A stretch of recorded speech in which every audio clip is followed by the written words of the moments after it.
Varicose veins తో బాధపడుతున్నారా? భారతదేశంలోనే బెస్ట్ ట్రీట్మెంట్ అందించే ఏకైక హాస్పిటల్ ఏవిస్.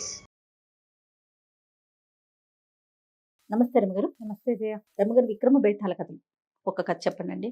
అపూర్వ శక్తులు చెప్దాం. పట్టువదలని విక్రమార్కుడు మళ్ళీ లోపలికి నడిచాడు, చెట్టెక్కాడు.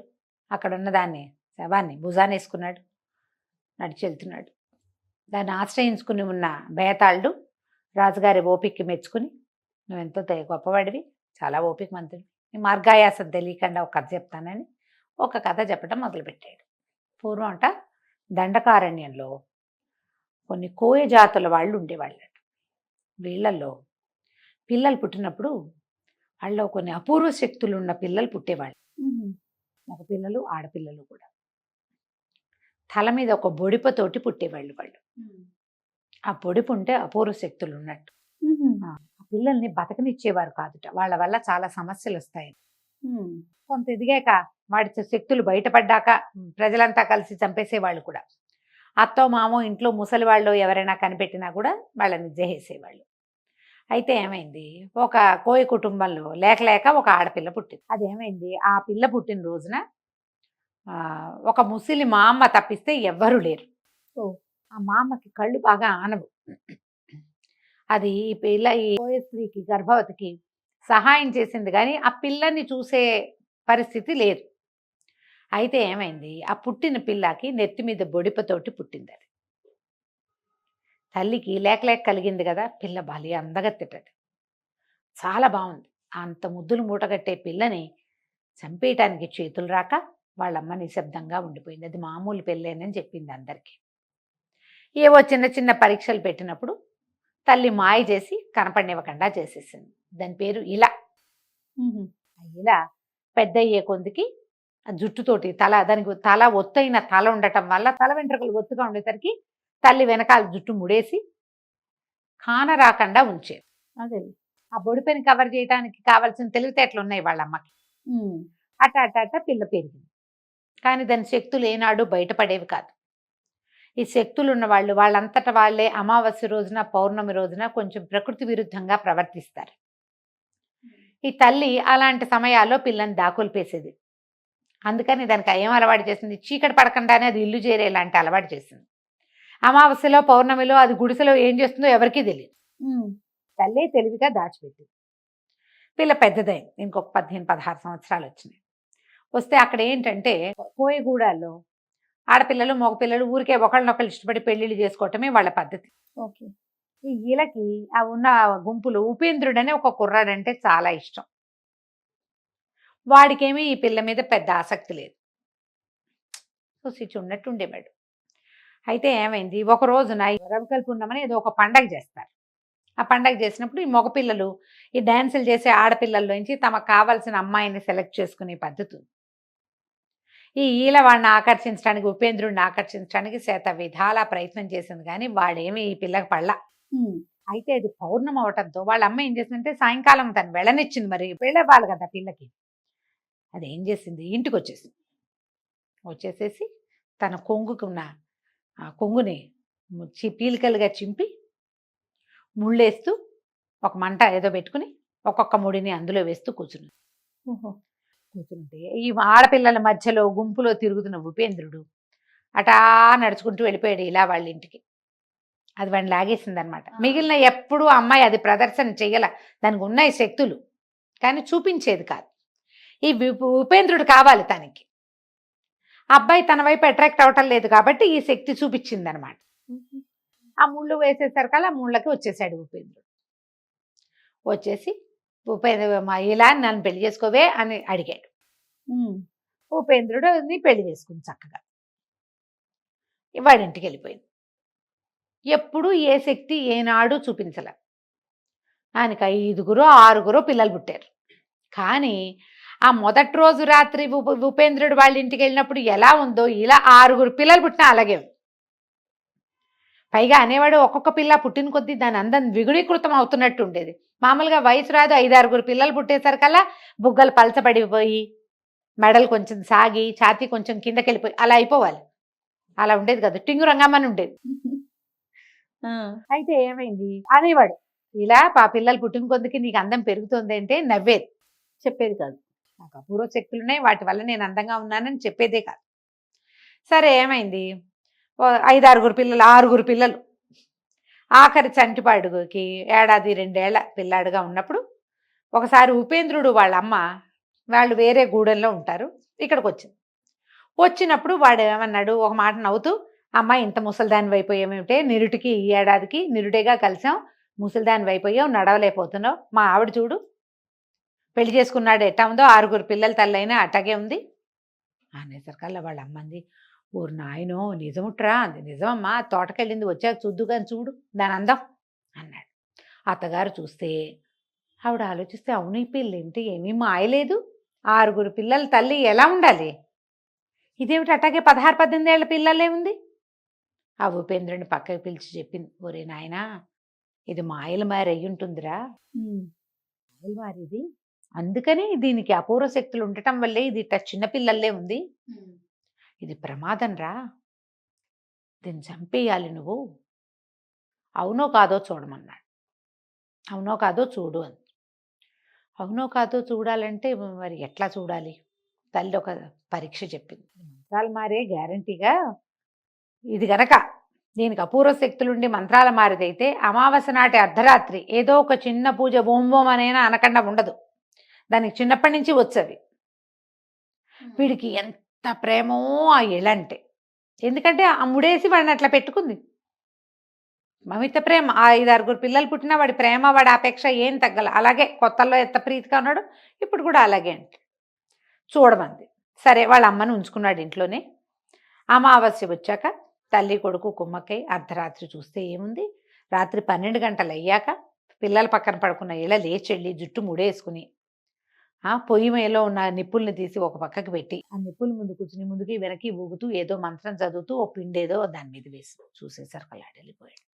అయ్య బాబోయ్ అవునే అమ్మా ఇది ఎట్టాటిదే అంటే ఏమన్నాడు, వాళ్ళ అమ్మ అంది, దీన్ని చంపేయాలి నువ్వు అనేసరికి వాళ్ళ అమ్మ 6 పిల్లలే, నా పిల్లల తల్లి అది, నన్ను ఎట్టా చంపమన్నావు అంటే, చంపపోతే నీ పిల్లల ప్రాణాలు కూడా ప్రమాదమేరా, ఎప్పుడో ఒక రోజు తిక్క తిరిగిందంటే అది నిన్ను మింగేస్తుంది, వాళ్ళని మింగేస్తుంది, చంపి తీరాలి అంటే. సరే ఏం చెయ్యాలి అంటే, వాకిట్లో ఒక కట్టెలు చితిపేర్చి దీన్ని తీసుకెళ్ళి దాంట్లో కూర్చోబెట్టాలి, కాల్ చేయటమే. అయ్యో. దీన్ని అంటించేసేయాలి, పిల్లలు నేను చూసుకుంటా, నువ్వు ఆ పని చేయమని అనేసరికల్లా సరే వీడేం చేశాడు, పిల్లని వాకిట్లో కట్టెలన్నీ చక్కగా పేర్చి ఓ స్తంభం నాటి దాని దగ్గర దీన్ని మంచి మాట్లాడుతూ ఇట్లా కావలించుకొని తీసుకెళ్ళి చటుక్కున్న స్తంభం కేసి కట్టేస్తే ఏమిట్రా ఏమిట్రా ఏం చేస్తున్నావు అని, నేనేం చేయ, నేను మంత్రాలు మారిదానివి, నిన్ను ఇట్లా కాల్ చేయకపోతే రేపొద్దున ఎప్పుడైనా పిల్లలకి ఇబ్బంది వస్తుంది, ఏం చేస్తాను చచ్చినట్టు ఆ పిల్లలు నేను పెంచుకుంటాను, నేనేం చేయలేను, నీ మీద నాకు ప్రేమే, ఆ ప్రేమ కూడా నేను నాకు ముందు లేదు, ఉడేసాకే వచ్చింది, ఇంటికి వచ్చాకే ఆ పిచ్చి వచ్చింది నాకు, నువ్వు మంత్రంతో నన్ను నాకట్టుకున్నావని నాకు అర్థమైంది అంటే, ఒరే కాలిపోతానరా ఇంత అందం కాలిపోతే పోయినా సరే పర్వాలేదన్నాడు అని చెప్పి చటుక్కున చీతంటిచ్చేసి గబగబా ఇంట్లోకి వెళ్ళి తలుపేసుకున్నాడు. చూడలేక ఇదేం చేస్తుంది, ఆ మంటంతా అంటుకొనిచ్చి ఇలా తన బట్టల దగ్గరకు వచ్చేసరికి ఏదో మంత్రం చదివి ఆ పైన ఉన్న చెట్టుకి పువ్వులే మారి అతుక్కుని కూర్చున్నాడు. అదొక ఎండు చెట్టు. అయితే తెల్లవారాక అది పువ్వు పైనే ఉంది, ఈ చితిమంటలన్నీ కాలిపోయినాయి. వాడు ఏం చేశాడు, పొద్దున్నే తెల్లారాక ఏడ్చుకుంటూ ఆ కట్టెల బూడిదంతా, అయ్యో ఎలా బూడిదైపోయిందని అంతా బూడిదంతా ఎత్తి బయట పోసాడు. జమీందారు గారు ఒక ఆయన ఉన్నాడు ఆ ఊరికి, ఆయన కొంచెం ముసలాయన. ఆ ముసలాయన ఆ రోజు మధ్యాహ్నం ఈ దారి వెంబడి వస్తూ మంచినీళ్ళు తాగుదామని ఎక్కడో ఆగి నోటో నీళ్లు పోసుకోవటానికి ఆ గుర్రం మీద కూర్చొని నీళ్లు పోసుకుంటున్నాడు. పైకెత్తుతాంగా తలకాయ ఎత్తేసరికల్లా ఎండు చెట్టుకి ఒక గులాబీ రంగులో అంతున్న పువ్వు ఒకటి కనపడింది ఆయనకి. ఇదేమిటి ఇంత ఎండు చెట్టుకి ఇట్టాడి పువ్వు పూసింది, అసలు ఈ చెట్లకు పువ్వులు పూస్తాయా ఆశ్చర్యపోయాడు. ఆ దారే పోతున్న ఒక కుర్రాడు, ఒరే ఆ చెట్టెక్కి ఆ పువ్వు కోసివరా నాకు అన్నాడు. వాడు పోయి చెట్టెక్కి పువ్వు కోసిచ్చాడు. ఆయన పువ్వు పుచ్చుకుని తీసుకుపోయి తన గదిలో నీటిలో వేసి పెట్టాడు, అందంగా ఉంటుందని. సరే ఏమైంది, ఆ నీళ్ళల్లో కూర్చుంది ఇలా, పువ్వు రూపంలో ఉంది కదా. ఆ జమీందారు గారికి ఫ్యామిలీ ఎవరు లేరు, ఆయన ఒక 60 ఏళ్ల వాడు. ఒక వంట లెక్క ఉండేది, ఆవిడ రోజు 3-4 రకాల కూరలు పచ్చళ్ళు పప్పులన్నీ చేసి తెచ్చి పెట్టేది గదిలో. జమీందారు గారు తినేవాడు, సగం ఆహారం వదిలేసేవాడు. వంటలకు వచ్చి మిగిలిన ఆహారం పట్టుపోయి ఆవిడ తిని ఇంటికి పోయి. సరే ఆ రోజు రాత్రి, అప్పటికి 1 రోజు 2 రోజులు గడిచినాయి. ఆ రోజు రాత్రి వంట తీసుకొచ్చి పెట్టేసింది వంటలక్క. ఆ రోజు రాత్రి కాదు, పొద్దునే పెట్టేస్తే ఆయన తిని పడుకున్నాడు. ఇదేం చేసింది, నీళ్ళల్లో ఉంది కదా, ఒక దూకు దూకి మనిషిగా మారిపోయి శుభ్రంగా ఆ ఫుడ్ అంతా తినేసి మళ్ళీ పోయి పువ్వులా కూర్చుంది. కానీ మరి మంత్రాలు వచ్చు. 4 రోజులు 5 రోజులు గడిచింది. గడిచేసరికల్లా వంటలక్కకి డౌట్, ఇదేమిటి ముసలాయన అంతా తినేస్తున్నాడు, ఎట్లా తింటున్నాడు ఏమిటి అని ఆశ్చర్యపోయి, సరే ఏం జరుగుతోందో చూద్దామని కాపు కాసి చూసింది. ఈ పువ్వుగా ఉన్న అమ్మాయి మనిషిగా మారిపోవటం, శుభ్రంగా అంతా తినేయటం చూసేసరికల్లా మర్నాడు జమీందారు గారికి చెప్పింది, మీరు ఎక్కడి నుంచో ఏదో తెచ్చారు, ఆ పువ్వు మనిషిగా మారిపోతుంది, కావాలంటే పట్టుకోండి చూద్దరు. ఆయన భోజనం చేసి అటు తిరిగి పడుకుని, ఎప్పుడైతే ఈ అమ్మాయి ఇటు తిరిగిందో, ఇటు పువ్వుగా మనిషిగా మారిందో చటుక్కని తిరిగి పట్టేసుకున్నాడు. లవలవలాడిపోయింది, నన్ను వదిలే అంటే, వదిలేస్తాను, నువ్వు నా పెళ్ళంగా మా ఇంట్లో ఉంటానంటే, నువ్వు పువ్వుగా మారద్దు, నాకు ఎవరు లేరు, చక్కగా ఉన్నావు అందంగా, నా భార్యగా ఉండి ఇంట్లో హాయిగా ఉందు కానీ అనేసరికి ఏం చేస్తుంది ఇలా. కానీ వంటలక్క కొళ్ళు మండిపోయింది. ఈ పువ్వు మనిషిగా మారటము అది నచ్చల, ఏదో ముగ్గురికి వంట చేయాల్సి వస్తుంది ఇప్పుడు, ఇంతంత ఎందుకు వండుతున్నావని ఇలా తిట్టేది. దాంతో ఆయన వంటలక్కని తీయించేసి పని మానేసుకుంటే ఇక హాయిగా ఇలా ఆయనకి వంట చేసి పెట్టేది. వాళ్ళ ఇంట్లో బోల్డని బట్టలు, బోల్డని నగలు, వెలగల వస్తువులు, మామూలుగానే అది అందగత్తే, ఏదో కోయ ఆహారం తినేది. ఇక్కడ చక్కగా పాయసాలు, పప్పులు, గిప్పులు బ్రహ్మాండంగా బోళ్ళంత ఫుడ్డు, డ్రై ఫ్రూట్స్, నట్సు అన్నీ తిని ఇంకా అందంగా తయారైంది. చక్కగా అంతకుముందు ఏవో కోయి బట్టలు కట్టుకునేది, ఇక్కడ అన్ని వెలగల చీరలు, అవి చక్కగా చీరలు కట్టుకోవటం అన్నీ నేర్చుకుని నగా నట్ర అన్నీ పెట్టుకునేది. ఏమైంది, ఈ ఉపేంద్రుడు ఉన్నాడు కదా, అటు ఒక వడ్రంగి, కోయి వాళ్ళల్లో ఈ పనులు చేసేవాడు అనమాట. ఏం చేసింది, ఒకరోజు వ్యాహాలకి ఆయనతో పాటు బండిలో వెళ్తుంటే, ఆ బండి ఈ ఏ చెట్టు మీద నుంచి ఈయన పువ్వు కోసుకొచ్చాడో ఆ ఇంటి వైపుకి తిరిగితే వాకిట్లో పిల్లలు ఆడుకుంటున్నారు. పిల్లలు ఆడుకుంటుంటే ఇదేం చేసింది, బండి దిగి పరిగెత్తుకుంటూ వెళ్ళి అది చంటి పిల్లాన్ని ఎత్తుకుంది. దాని 2 ఏళ్ల కొడుకున్నాడుగా, పిల్లాన్ని ఎత్తుకుంటే ఇక అసలు ముద్దు పట్టలేకపోయింది పిల్లని. దాని సొంత పిల్లలు, అది కన్న పిల్లలు కదా, పిల్లలతో తెగ ఆడేసింది, ఒళ్ళంతా మట్టయిపోయింది. ఆయన తెగ తిట్టాడు జమీందారు, అయినా సరే ఇది ఇంటికి వెళ్ళిపోయింది.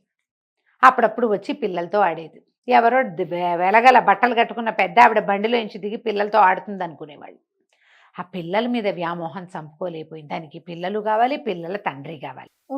ఏం చేస్తుంది, బాత్రూంలో ఈ లోపల దానికి పెద్ద బాత్రూమ్ ఉంది ఆ ఇంట్లో, జమీందారు గారి ఇంట్లో, తలుపు ఏదో గడి విరకొట్టి ఏమండి మరి రిపేర్ చేయడానికి ఎవరినో పిలిపించండి అని చెప్పింది. జమీందారు గారంటే విసుగు పుడుతోంది దానికి, మొగుడు దగ్గరికి వెళ్ళిపోదామని ఉంది, వెళ్తే వాడు చంపేద్దామని ఉంది వాడికి, ఇప్పుడు ఏం చేస్తాడు. సరే ఏమైంది, వడ్రంగిని పిలిపించండి, ఫలానా మనం ఆ రోడ్లో చూసాక ఆ పిల్లల తండ్రి వడ్రంగి ఏంటండి, వాడిని పిలవండి. ఆ ఉపేంద్రుడు వచ్చాడు, కత్తి శానం, సుత్తి శానము, రంపము అన్నీ పట్టుకుంది.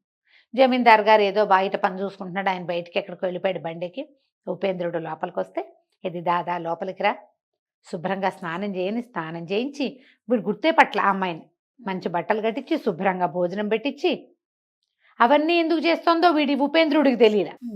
వాడు అన్నం తిన్నాక, మీరు ఆ పని ఏదో చూపిస్తే చేస్తానండి, చేసి వెళ్తానన్నాడు. అనేసరికి ఒక్క బుదుటిని అని కావలిచుందని గుర్తుపట్టలేదా వీళ్ళని అనేసరికి అది తెల్లబోయాడు. నువ్వు ఇటా బతుకున్నావు అన్నాడు. నా మంత్రంతో బతికిపోయాను, నాకు నువ్వు కావాలి, పిల్లలు కావాలి, పిల్లల కోసం వెంపర్లాడిపోతోంది ప్రాణం, అక్కడికి రోజు విడిచి రోజు షికారు వచ్చినప్పుడు పిల్లలతో ఆడుకుంటున్నాను, ఓహో అది వచ్చేది నువ్వేనా అన్నాడు.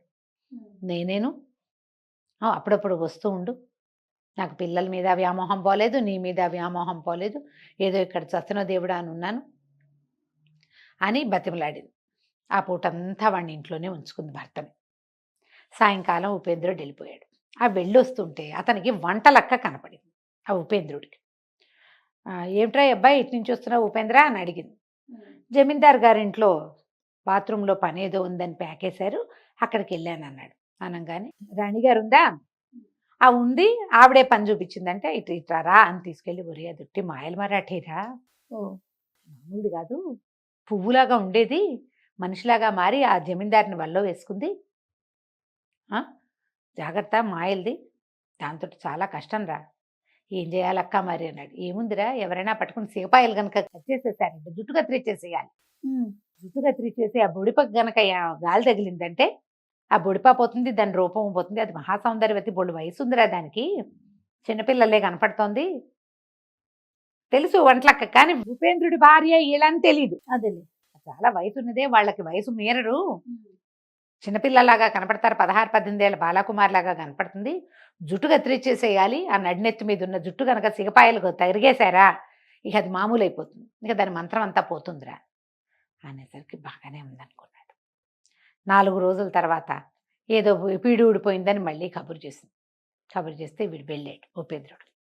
మంచి చక్కటి మంగళకత్తు ఒకటి కొనుక్కుని బ్యాగ్లో పెట్టుకుని వెళ్ళాడు. వెళ్ళాక ఇలా వచ్చావా అని కావలిచ్చుకుంది. ఏదో తిండి పెట్టింది, శుభ్రంగా తిన్నాడు. తర్వాత ఏం చేశాడు, అది కావలిచ్చుకుంటుంటే చటుకుని చేయి మెలదిప్పి పట్టుకుని ఆ సంచిలోంచి కత్తి తీసి గబగబా జుట్టు కత్తిరించడం మొదలుపెట్టాడు. కేకలు పెట్టింది, ఇలా ఏమిటి ఏమిటి ఇట్టా చేస్తున్నావు, జుట్టు కత్తిరిస్తే అందమంతా పోతుందిరా నాది, వద్దు వద్దు అని కేకలు పెట్టింది. అందం పోయినా సరే మొత్తం నడినెత్తి మీద ఉన్న జుట్టు అంతా కత్తిరించేసాడు. ఎప్పుడైతే ఆ బొడిప బయటకు వచ్చిందో దాని జుట్టులో ఇంచి వెంటనే ఇలా జుట్టు తెలుపు నలుపుగా అయిపోయింది. ఆ మిగిలిన జుట్టు అది చక్కగా నవయవనంతో మిసమిసలాడుతున్న అమ్మాయి శరీరం పల్చగా సామాన్యంగా 40 ఏళ్ల వాళ్ళకి ఎట్లా ఉంటుందో అట్లా అయిపోయింది. దవడలు పలచబడిపోయినాయి, తెలుపంతా మాసిపోయింది. నిమిషంలో 4-5 పిల్లల్ని కన్న తల్లి ఎలా ఉండాలో అలా వచ్చేసింది. అద్దం చూసుకుని వలవలా ఏడ్చింది. ఇలా ఈ ఉపేంద్రుడు ఆ జుట్టంతా ఎత్తి సంచిలో పెట్టుకుని ఈలని కవలించుకున్నాడు. ఎంత చక్కగా ఉన్నావో, ఎందుకు భయపడతావు, హాయిగా ఉంది, ఇప్పుడు పద ఇంటికి వెళ్ళిపోదాం అని చెప్పేసి జమీందార్ గారింట్లో నుంచి ఈలని నడిపించుకుని తీసుకెళ్ళిపోయాడు. జమీందార్ గారు వచ్చేసరికి సౌందర్యవతి లేదు. ఆ సౌందర్యవతి ఇంకెక్కడా లేదు భూమి మీద. ఇంటికి తీసుకెళ్ళిపోయాడు. ఏమీ లేదు, హాయిగా ఏ అరమరికలు లేకుండా సుఖంగా కాపురం చేశారు. హాయిగా ఉంది పిల్లలతో. దాని పిల్లల్ని అది పెంచుకుంది. ఆ తర్వాత కూడా 1-2 పిల్లలు పుట్టారు వీళ్ళకి. ఆ రోజుల్లో బర్త్ కంట్రోల్ లేదు కదా. కథ కంచికి మనం ఇంటికి. ఈ కథని బేతాళుడు చెప్పాడు. ఇలా మహాసౌందర్యవతి అంత అందగత్తైన భార్యతోటి దాన్ని పెళ్లి చేసుకుని, సౌందర్యవతిని ప్రేమించి పెళ్లి చేసుకుని పిల్లల్ని కన్నవాడు ఇలా కురూపిగా సామాన్యంగా అయిపోయిన అమ్మాయితోటి ఎట్లా కాపురం చేయగలిగాడు? దాని మంత్రాలు పోగొట్టి దాన్ని వదిలేయాలి. ఎందుకు ఇంటికి తెచ్చుకున్నాడు ఉపేంద్రుడు చెప్పమన్నాడు. బాగుంది కదా ప్రశ్న. మనం ఇప్పుడు కూడా మనకి ఈ ప్రశ్న వస్తుంది. పెళ్లి చేసుకున్నప్పుడు, ప్రేమించుకున్నప్పుడు చిన్న పిల్లల్లాగా నవయవనంలో ఉంటారు. 50 ఏళ్ళు 40 ఏళ్ళు వచ్చాక అలాగే ఉంటారా? ఇక్కడ సజ్జనం గారు ఆడైనా మొగైనా ఉంటారా? నువ్వు అలా లేవు, అప్పట్లాగా లేవు అని అనొచ్చా? చాలా తప్పు కదా, అసలు ఆలోచనే తప్పు కదా. కదా, పోనీ అనేవాళ్ళు ఉంటారా? ఉన్నారు. నేను అనేది అనేవాళ్ళు అంత యవ్వనంగా ఉండగలరా అంటున్నా. వాళ్ళు ఉండరు. అది వాళ్ళు ఏదో కొంత మెయింటైన్ చేసినా ఆ 25 ఏళ్ల హుమస్ లో ఉన్నట్టుగా 50 ఏళ్లలో ఉండవు. నువ్వు ముసలిదాని అయిపోయావు, అందం పోయింది, నీ జుట్టు ఊడిపోయింది, ఉన్నారు నువ్వు అందం పోయింది, చిన్నప్పట్లాగా లేవు. చిన్నప్పట్లాగా ఎవరుంటారు? నువ్వు ఉండవు.